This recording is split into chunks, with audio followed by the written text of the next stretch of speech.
महाकुंभ भारत के सांस्कृतिक और आध्यात्मिक इतिहास का सबसे बड़ा और पवित्र मेला है।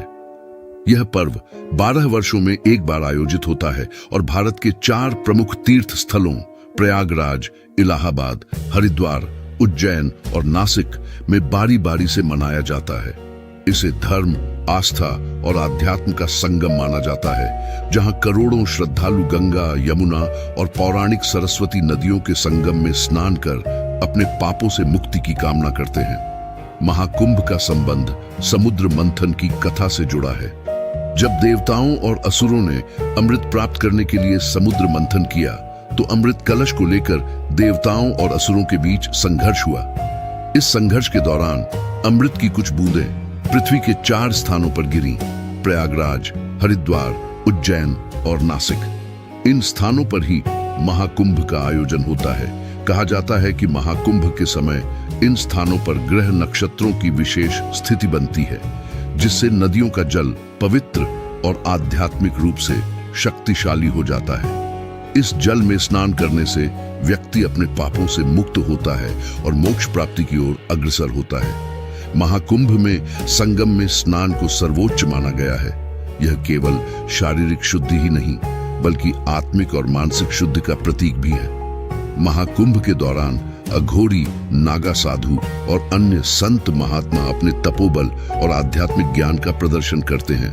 महाकुंभ में योग, साधना, प्रवचन और भजन कीर्तन का आयोजन होता है, जो श्रद्धालुओं को आध्यात्मिक ऊर्जा से भर देता है। महाकुंभ न केवल धार्मिक बल्कि सामाजिक और सांस्कृतिक समागम का भी प्रतीक है। यह लाखों लोगों को एकता और सह अस्तित्व का संदेश देता है। महाकुंभ के दौरान लाखों लोग संगम में स्नान करते हैं, लेकिन वैज्ञानिकों का मानना है कि इन नदियों के जल में विशेष औषधीय गुण होते हैं, जो शरीर को रोग मुक्त करने की क्षमता रखते हैं। महाकुंभ न केवल धर्म और आस्था का पर्व है, बल्कि यह मानवता, एकता और समानता का भी प्रतीक है। यह हमें अपने जीवन में सरलता, संयम और परोपकार के मूल्यों को अपनाने की प्रेरणा देता है। महाकुंभ में आना और संगम में स्नान करना सिर्फ एक धार्मिक कृत्य नहीं है, यह आत्मा के शुद्धिकरण और ब्रह्मांड की अनंत ऊर्जा से जुड़ने का माध्यम है। ऐसा माना जाता है कि इस पवित्र स्नान से मनुष्य के सभी पाप धुल जाते हैं और उसे मोक्ष की प्राप्ति होती है। महाकुंभ केवल एक उत्सव नहीं, यह जीवन और मृत्यु के चक्र को समझने और आत्मज्ञान प्राप्त करने का अवसर है। महाकुंभ का मेला चल रहा था। विवेक, एक 25 वर्षीय युवक, अपने परिवार के साथ पहली बार प्रयागराज के इस प्रसिद्ध मेले में आया था। मेले की चहल पहल और आध्यात्मिक माहौल उसे एक अलग ही दुनिया में ले गए थे।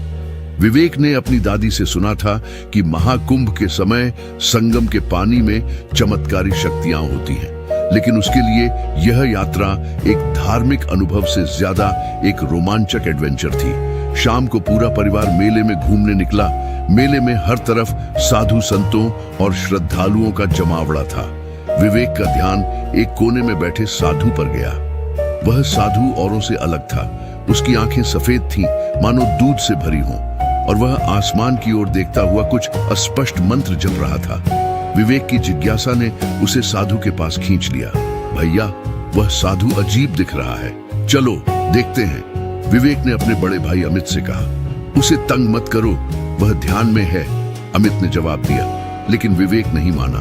जैसे ही उसने साधु को लकड़ी से छुआ, साधु की आंखें अचानक खुल गईं। उसने विवेक को घूरते हुए कहा, आ गया तू, तेरा ही इंतजार था। विवेक की रीढ़ में सिहरन दौड़ गई। साधु ने अपने गले से एक माला उतारी और विवेक के हाथ में रख दी। इसे पहनकर सोना, सब कुछ समझ आ जाएगा। विवेक ने माला ले ली और वापस परिवार के पास आ गया। उस रात माला पहनकर सोते ही उसने एक खौफनाक सपना देखा। वह एक अंधेरे जंगल में था। पेड़ जल रहे थे और उनके बीच से एक गहरी डरावनी आवाज गूंज रही थी, विवेक। विवेक ने देखा कि एक काले साए ने उसका नाम पुकारा। वह साया धीरे धीरे उसकी ओर बढ़ा और उसकी आंखों में झांकते हुए बोला, अब मेरे साथ चल, तेरा समय आ गया है। विवेक चिल्लाता हुआ नींद से जागा। उसकी माला आग की तरह गर्म हो रही थी। उसने घबराकर माला को उतारकर दूर फेंक दिया।